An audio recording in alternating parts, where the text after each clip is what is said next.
Hello, the internet. Donna here. I have some notes in front of me because I want to talk to you a little bit today about how your dentures fit and understanding your dentures. Now, I know it's been a while since I've done a researched video, but I've scoured through the internet. My original question was, can stress cause a change in the way that your dentures fit? And the short answer for that is yes, if you are a teeth clencher, if you have anxiety issues, that kind of thing, and you grind your teeth or you clench your jaw, those kind of things can cause wear on your ridges and can affect the fit of your dentures. So maybe try and get those things under control, and talk to your dentist about those things if that's your issue. What I've learned over the months is that dentures, you would think, are a pretty cut and dry subject, but they're not. They're actually a pretty complex subject. I've been paying special attention to an article that I got from the denturepeople.co.uk, and I will link that in the description. So a lot of people would think that their ability to eat foods like corn on the cob, apples, nuts, that kind of thing will not be affected when having natural teeth replaced with dentures. Unfortunately, that's a pretty high expectation. It can be attained, okay? It can be attained. I'm there. I believe Bill Westland is there. There are lots of people that are there. You know, hunt through YouTube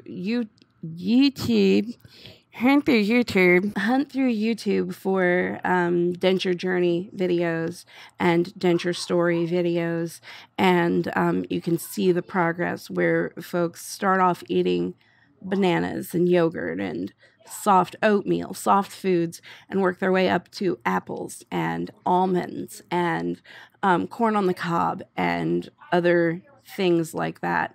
It's not something that's going to happen overnight. It's a pretty high expectation to have in the first place, but it's an extremely unrealistic expectation to have immediately. Okay, it's going to take some time. Addressing gum shrinkage. When your natural teeth are lost, all that's left behind are the bony ridges, okay? And they were used to hold the teeth. Dentures have to rest on these ridges, and so the shrinking of those ridges is known as resorption or atrophy, which is the wasting of bone. The process is inevitable. It begins with tooth loss and continues throughout your life. It's not the same process for everyone. It can be affected by a lot of different variables: the presence of implants, the use of implant-secured dentures, anatomy, physiology, genetics, all of these things. But it's the main reason why people have difficulty wearing dentures. Something else that can affect the fit of the dentures, never mind bone resorption, is lower ridge shapes, palate shapes, and issues with lower dentures, okay? So lower ridge shape changes through bone loss cause this. They change in shape, size, and in how they align together your ridges. They can be square or rounded. When you look at them in a cross-section with a smooth surface, they're generally suitable for denture wearing. The less favorable mouth will have either flat or small V-shaped ridges, offering little or no support to the denture. Other shape extremes like bony gums, which cause soreness, or very fleshy mouths, which allow a denture to move, are also difficult to fit with trouble-free lower denture. Something about fleshy mouths, that's not something that we come across too often on the lower.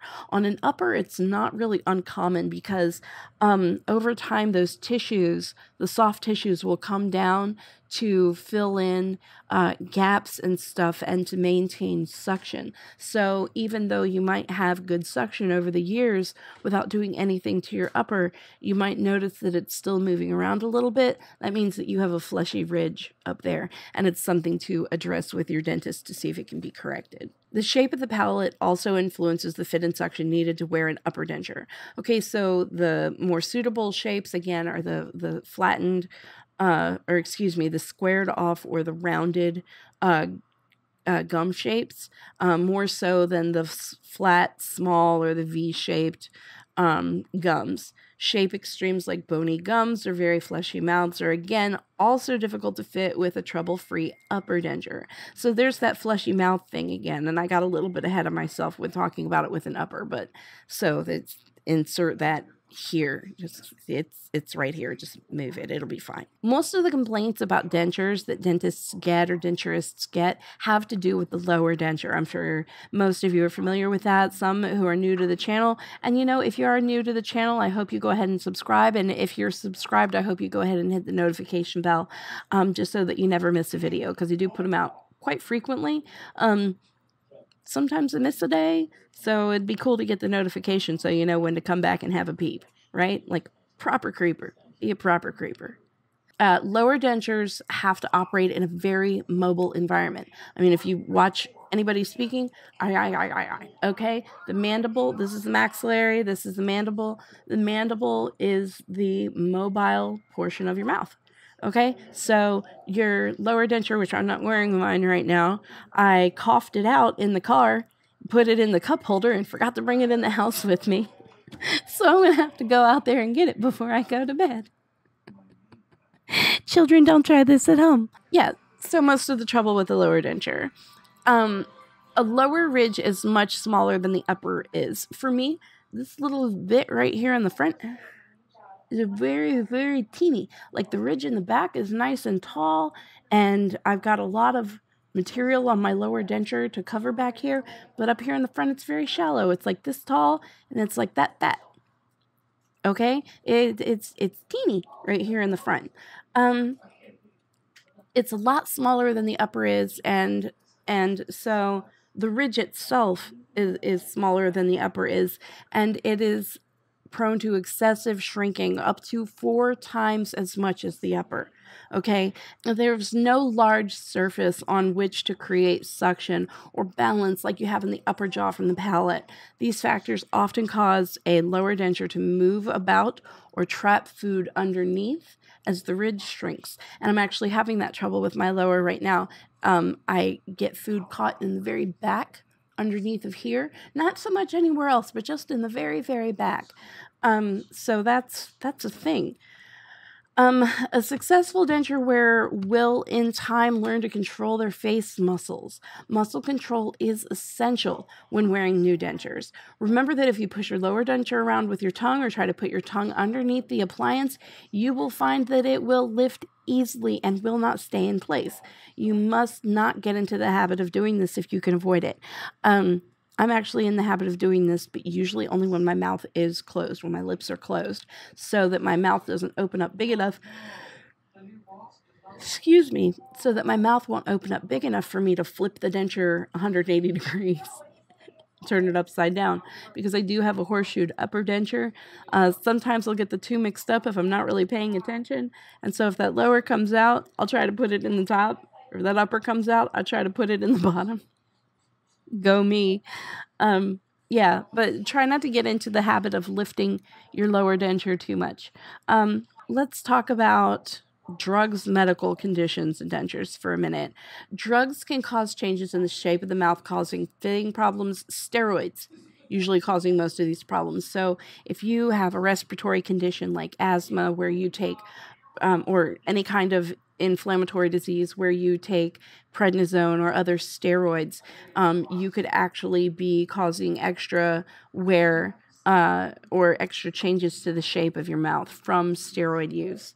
A dry mouth can often be a result from taking drugs, which does not allow a denture to hold in place due to lack of suction, and can also cause excessive soreness due to lack of lubrication. So having that spit layer in between your denture and your gums is really super important. You wouldn't think that, lubing up your mouth. Do I really want to say that right there? Screw it, we'll go with it. You wouldn't think that that would be a thing that you would have to remember to do. Oh, do I really want to continue on this line? Yes, I do. But it is. You completely have to make sure that you have lubrication in your mouth in order for your dentures to stay in. Medical conditions can cause fluctuation in body weight and bone structure. And both of those things have an effect on the shape of your mouth. Your gums change shape as your body weight varies. You lose weight, you get skinny self, you get skinny mouth. You gain weight, you get a fat ass, you get a fat mouth. That's just how it works. So my fat ass right now, I've probably got a pretty fat mouth. I'm on the quest to lose some weight, and I'm pretty sure I should probably have a skinny set of dentures and a fat set of dentures. Now that I think about it, because I want to have a backup set, I think that's probably not a bad idea to have a skinny set of dentures and a fat set of dentures. What are your thoughts on that? Leave me a comment. I love to read every single one. I would love to hear y'all's thoughts on that. Some of the problems that you can have with poorly fitting dentures: dull pain in or around your ears. Okay, so not necessarily inside of your mouth, but kind of around your ear area. For me, it's normally like right through here. Excuse me if I get it at all. You can have a clicking or a snapping noise when you chew. That's your jaw either popping or your dentures clicking up and snapping back down, clicking up, snapping back down. You can get headaches, or you can get cracked or continually sore corners of the mouth here. Okay, so these are all things to look forward to if you are obstinate about wearing an ill-fitting denture. Please go and get it fitted correctly. Use an at-home reline kit. Go see your dentist. Let your dentist reline them, either soft reline, hard reline, whatever's recommended, because an ill-fitting denture is not going to be your friend. A lot of denture wearers believe that fixative and adhesive, okay, is only for loose-fitting dentures, and that's not always the case. Okay, you need to remember that your dentures have been made to fit comfortably in your mouth, but denture adhesives can give you extra security and confidence by providing a more comfortable fit. It'll stop you worrying about loosening or slipping, and help to stop irritating bits of food from getting underneath of the denture plate, either, the back of the upper, which seems to be an issue for a lot of people, or like me, the very back edges, the very, very back edges of your lower. On flatter, small V-shaped ridges, like we talked about before, occasionally we need to process a soft lining on the base of the denture. That is going to be your dentist soft reline or your home soft reline kit, your denture fit, your reline it, comfort lining, which is more of an adhesive replacement than it is a reline, but I kind of flip-flop between what it should be: Pro Soft, Permasoft, Blue. There are a few out there. There's quite an array to choose from. The reline stuff is a spongy kind of rubberized plastic. It could be a silicone, such as in the cases of Blue and Denture Fit. But it's bonded to the denture. The denture. Okay, on these types of ridges, the skin covering can be very sensitive to pressure exerted from a hard plastic base. Consequently, the spongy material acts as a false gum, cushions the bite load placed on the gums, and reduces discomfort. They're very cushiony, very soft, very snug, very comfy.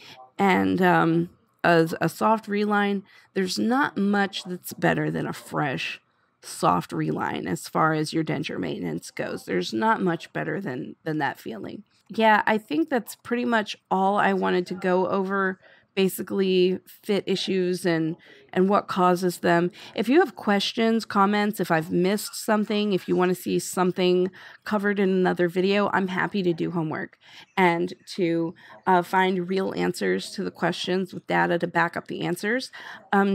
Just submit your questions in the comments section, or you can always email them to me at wowitsstarbuck, that's WOWITSSTARBUCK @gmail.com, or donna.sloan @outlook.com. Blah, blah, blah, blah, blah, blah, blah, because I can English today.